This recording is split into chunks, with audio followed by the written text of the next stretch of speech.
Okay, first of all, thank you very much for inviting me here to this conference and to this panel.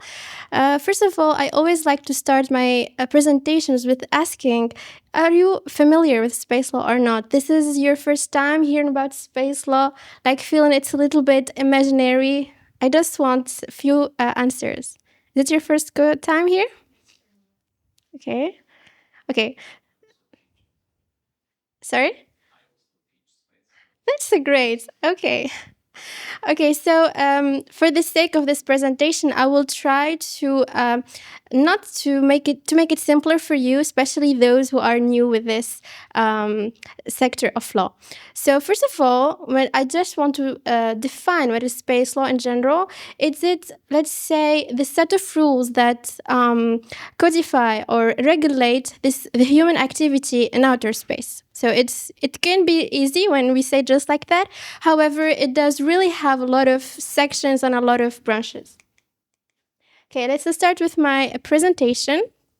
I want to talk about the national space law governing space resources in the UAE. So, as Gunesh said, there's for now there's few countries trying to govern space resources. And what we mean with space resources is that lately, like humans discovered that they can take resources not only from Earth but also from outer space. So, if there is some rare materials, let's say here on Earth, and we can take them from outer space, why not? We do not take it and also commercial it, since it does make a lot of money.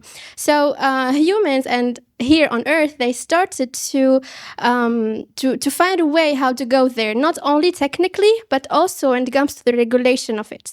So as a start, there's some countries, I guess the USA started with it as a first space law, like governing the space resources. Later, other countries like Luxembourg and Japan, and there's also the UAE.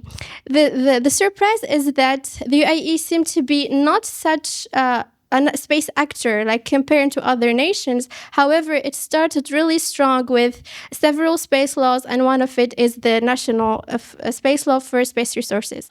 So maybe some of you don't even know who UAE is. So the UAE is in the Gulf, and it's let's say it's made up of 7 emirates. Emirates are like states, like different little countries creating just one big country.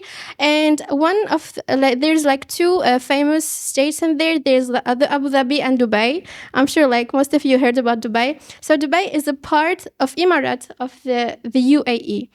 So when it comes to the Emirate, traditionally they try to base their economy on oil mainly, and now they're trying to diversify their economy by extending it to outer space.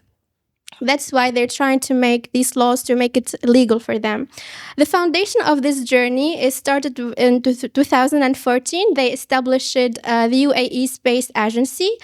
It's the central body coordinating and regulating space activities. It's the same, let's say, like ESA, the European Space Agency, or NASA, the American one. They do have also a space agency for them to regulate and to coordinate when it comes to their space activities. However, even though this experience, or let's say the foundation, let's say it started in 2013, but they started even earlier when it comes to space activities. So they started their space activities before even having a space agency.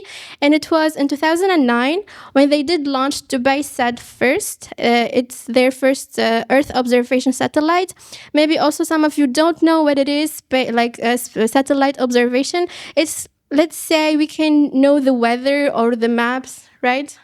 So, like for the daily routine, they did had their first one in 2009. Later, in 2018, they did went further with the Khalifa-Sat. It's the first satellite entirely designed and built by the UAE. So it's also such a great and a big deal if a country not only do send objects to outer space, but also they do create it by their own. And later, they do have it's also a real milestone. It comes up with the Emirat Mars mission. So you know the planet Mars, like So yes, they're starting to planning to go there. Like even Emirat is a part of this journey, and they did send in 2020 a mission called Hope Probe. So this mission is not only great when it comes to Emirat as a nation, but also it's the first when it comes to the Arab countries' space activities. And this space object that they sent, that did reach Mars by 2021. And also, not only this, not only aiming for Mars, but also they are having a vision to extend human space flights.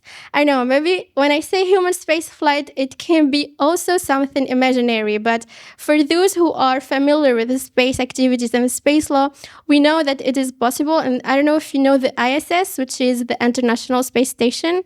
Do you hear of it? Yes. So there's like humans in this station orbiting around the Earth, and like nations, sometimes they can do send astronauts there if they have the ability to. And UAE did this in 2019. They did send Haza al-Masuri. He was the first Emirat astronaut to be there, and also the first Arab Emirat astronaut to reach the ISS. And this year, in 2025, in January, they did send successfully 5 space objects.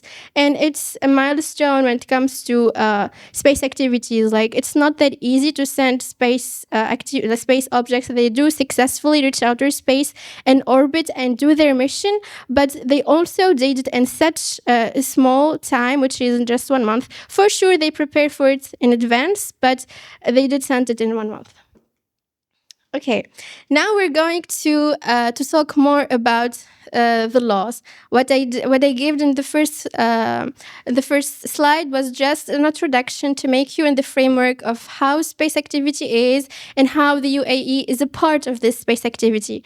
Now, to understand also how they do function, they need to have a set of laws, so their activity is legal. Surprisingly, the UAE not only have just one space law, just one national space law, they do have 6 space laws, which was a little bit surprising for me, because even treating like making a space law can be challenging for a nation.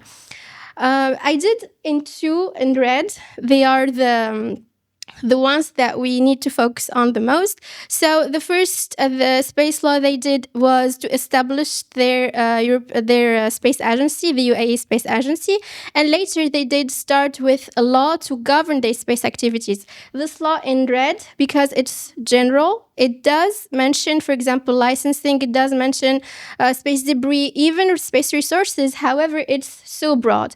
And later they started to make it into details by making other laws. Each of them is focusing in another one. For example, later they did make a law for licensing, another law for liability, and the last one that we will talk about is about the space resources. From this set of laws, we can understand that, or we can mention that the UAE not only forcing the idea of legal activity, like to create legal laws, however, to make the private and the public operators engage in space resources, and also by passing this law, it is the 4th country worldwide after the countries that we had mentioned, which are the US, Luxembourg, and Japan. And this law also aligns with their space strategy for 2030. So they did made like a strategy to reach, and they're trying to reach it by time. And last but not least, this also strengthened the UAE's role within international frameworks such as the Artemis Accord. Okay, I know maybe this is the first time you hear about Artemis Accord, but just quickly, it is an accord that made by NASA, and it's like once a nation sign it, it's like they are like ready and they are constant and to do these activities in outer space, and especially space resources. Now we're going to get more into the details of the law, the space resources law. So we're going to start with its first article. So its first article, it does define a lot of keywords, and most important one, it's the one that we're going to focus on today, is the space resources. So what does it mean, space resources?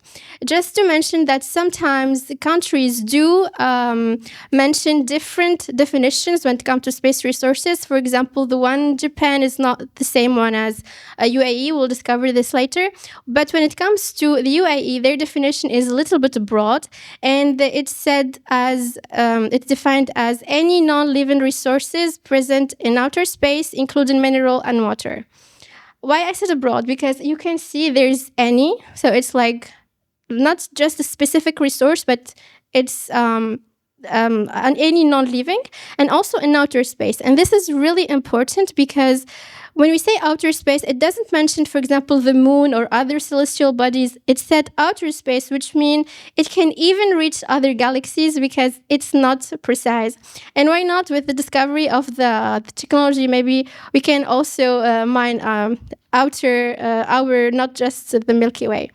Now let's move to the scope of application. So this set of law to which they are applied. So mainly they're applied only to the UAE nexus, which are the UAE nationals, and also companies headquartered in the UAE, including foreign firms with UAE subsidiaries. The permit. So we need to keep on mind that before doing any kind of space activities, nations or operators need to get licenses, need to get a permit in order to start doing their activity. And it comes to the permit when it comes to the UAE law. They have to have a special authorization from the European Space Agency. And also, before getting this authorization, they have to respect a lot of detailed review. So before they get this authorization, they pass through a review to see if they do really respect all the conditions that the UAE made for them in order to get this license. And later, they do start with their activity to mine outer space. We need also to keep in mind that this permit is personal. And what we mean with personal, it means that it should not be transferred to another operator without having the approval of the USA. And this is so important when it comes to, for example, the liability. So, for example, if someone wants to do space to extract resources, they take the license and then they just give it to another operator without the space agency approval. It can be a problem about when it comes to responsibility and liability. Okay, now let's move to another set of laws, which are the rest of articles. There's what we call the condition of application. So a law, in order to be applied, there's like some conditions that the operator needs to respect. And one of these conditions are safety protocols.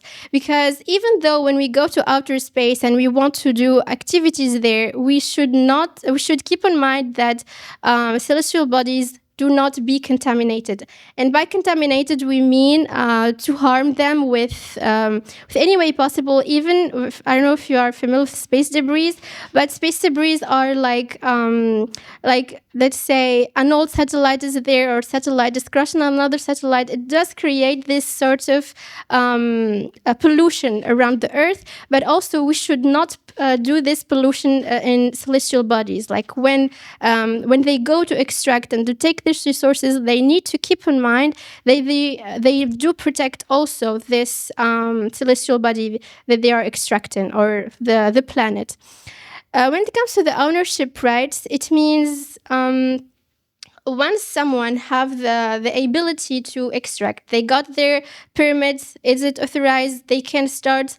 They can also own the material that they extracted. And when we mean with owning, it means that sell it, trade it, or transport it, and also store it, use it, and or dispose it of these materials. However, we need to keep in mind that, as Güneş said earlier, when it comes to ownership rights, outer space, it cannot be owned. So here, when it comes to the Outer Space Treaty, it does set the non-appropriation of celestial bodies of outer space. However, they did find like a little gap, and they said, yes, outer space should not be owned. However, we are not talking about the celestial bodies, but talking about the material extracted. So here, the ownership is not to own the planet, let's say, or not to own the celestial body, but to own their resources. And for some, they still even against this point. They said no, it's commercialization of outer space, and there's what we call the Moon Agreement. This treaty, a sort of treaty in which not a lot of countries sign it, for the reason is it against space commercialization. And they said if the Moon Agreement is against space commercialization, and later you said, okay, you can extract it and trade it or transport it, it's also not legal. So there's this controversial when it comes to the space ownership, and also to the nations doing these activities. Now let's move to the liability and sustainability, because even when you do activities, you need to be liable and responsible. So operators are responsible for protecting both Earth's environment and the celestial environment they interact with. In addition, operators bear third-party liability for any damages they may cause, whether to other space operators, private parties, or government entities. And the failure to comply with these requirements, once someone got this authorization, they started their activity, but with the time they didn't respect the rest of the requirements, the UAE can either suspension or revocation of their licensing, and then they just stop them from doing the activity. And from here we can have like this let's say, conclusion that the UAE commitment to ensure that commercial activities do not compromise long-term safety or scientific integrity. Even though it's commercial, even though they will take money from it, but they need to keep in mind you do it respecting the environment requirements. Okay, here I tried to do like a comparative perspective comparing to other national space resources laws.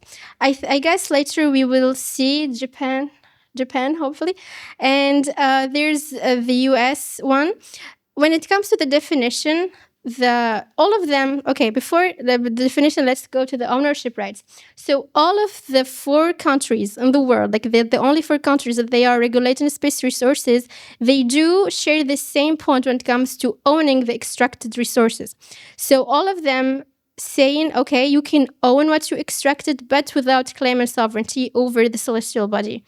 And when it comes to the definition of what it is, space resources, here there's a really like difference between countries. When it comes to the UAE, as I mentioned, it was really broad.